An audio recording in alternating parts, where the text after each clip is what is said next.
নমস্কার বন্ধুরা, চলে এসেছি নতুন একটি ভিডিও নিয়ে। তো আজকের আপনারা জানেন যে সন্দেশখালিতে কিন্তু আমাদের মুখ্যমন্ত্রী গিয়েছিলেন এবং সেখানে কিন্তু বিভিন্ন যে প্রকল্প রয়েছে সেগুলো কিন্তু উনি দান করেছিলেন সবার হাতে হাতে, এবং সেখানে কিছু প্রকল্পের নাম ঘোষণা করেছিলেন এবং কবে দুয়ারে সরকার হবে আবার ক্যাম্প স্টার্ট হবে সেটাও বলেছিলেন, এবং কোন প্রকল্পে আবার নতুন আপডেট কি রয়েছে সেগুলোও কিন্তু বলেছে।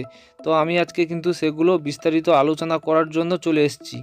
তো আপনারা জানেন যে আমি আগের ভিডিওতে বলেছিলাম যেটা বাংলার শস্য বীমা নিয়ে। তো আমাদের মুখ্যমন্ত্রী কিন্তু বাংলার শস্য বীমা নিয়ে বললেন, কিন্তু কবে টাকা দেয়া হবে সে কথা কিন্তু এখনও অবধি বললেন না।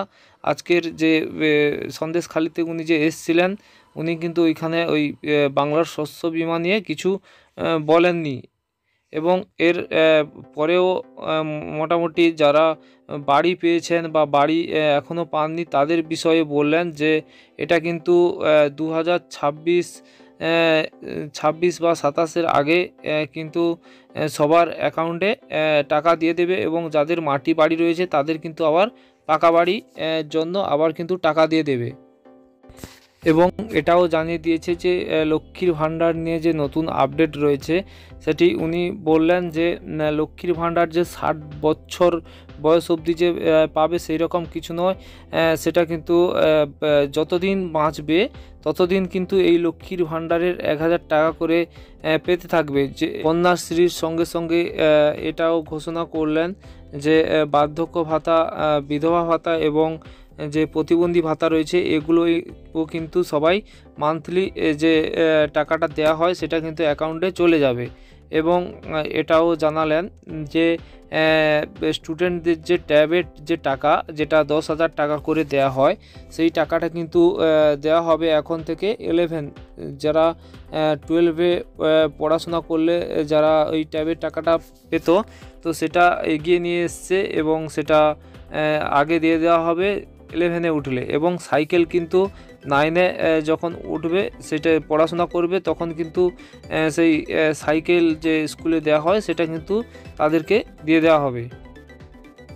এবং আরও একটি বড় আপডেট রয়েছে, সেটি হলো দুয়ারে সরকার। তো দুয়ারে সরকার কিন্তু আবারও ক্যাম্প হবে, সেটা জানুয়ারির লাস্টের যে উইক রয়েছে বা সপ্তাহে, মানে 26 তারিখের পরে সেটা কিন্তু স্টার্ট হবে, এবং ফেব্রুয়ারির ফার্স্ট উইক পর্যন্ত কিন্তু ক্যাম্প হবে। এবং যে সমস্ত এলাকায় এখনও মানে দূরে, মানে যাদের বিডিও অফিস বা অঞ্চল অফিস দূরে রয়েছে তাদের কিন্তু আগে ক্যাম্প হবে, এবং সেই ক্যাম্পের মাধ্যমে যাদের ওই যে মানে লক্ষ্মীর ভাণ্ডার বা বার্ধক্য ভাতা এই ধরনের বিভিন্ন স্কিমে যারা এখনও পর্যন্ত নাম নথিভুক্ত করতে পারেননি বা যাদের ভুল রয়েছে তাদের কিন্তু ভুল সংশোধন করার জন্য এই ক্যাম্প হবে।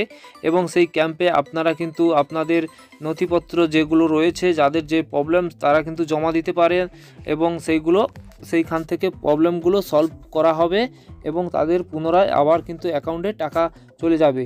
যেমন স্বাস্থ্যসাথী কার্ডও যাদের হয়নি এখনও, তারা স্বাস্থ্যসাথী কার্ডও করে নিতে পারবেন এই দুয়ারে সরকারের মাধ্যমে। তো বন্ধুরা, বুঝতে পারলেন এই সন্দেশখালি থেকে কিন্তু এই ধরনের ঘোষণা করেছেন, আরও বিভিন্ন ধরনের ঘোষণা করেছেন, কিন্তু সব ঘোষণাগুলো বলতে গেলে ভিডিওটা অনেক বড় হয়ে যাবে বা লম্বা হয়ে যাবে, এই জন্য আমি আর কিছু বলছি না। বিশেষ যেগুলো রয়েছে সেইগুলো বলে দিলাম। তো আজকের ভিডিও এই পর্যন্ত, পরের ভিডিওতে আবার দেখা হবে। ভিডিওটি ভালো লাগলে লাইক কমেন্ট করবেন এবং চ্যানেলটিকে সাবস্ক্রাইব করে রাখবেন।